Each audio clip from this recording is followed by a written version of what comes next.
I'm Kelsey. And I'm Annalisa. We're the manufacturing team at Octorara, and we're here to tell you what's so cool about manufacturing.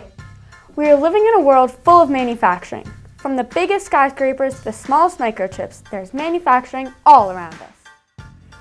Today we are working with JGM to grasp a deep understanding of manufacturing, fabricating steel, the company's work values, and how they created a community of workers who are encouraged to develop and succeed in a healthy and safe environment.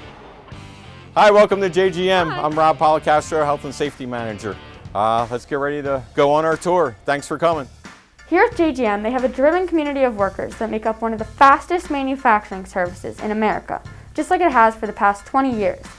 JGM is a company that manufactures, fabricates, and erects steel.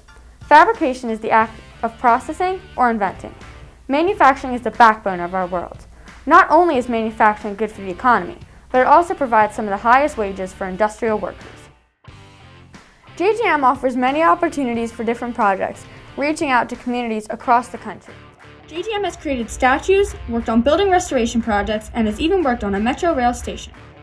JGM makes what's so cool about manufacturing clear while incorporating family and community into every project they create. So really, what's so cool about manufacturing? This is where all the magic happens. Pretty much everything and anything has some type of welding in it, and that's what's fascinating, like the cars, you know what I mean, planes, overall, everything and anything you could think of. I think what's really so cool is you can take the straightest piece of steel you have and turn it into some of the most magnificent work you've ever seen. Thank you to the staff of JGM.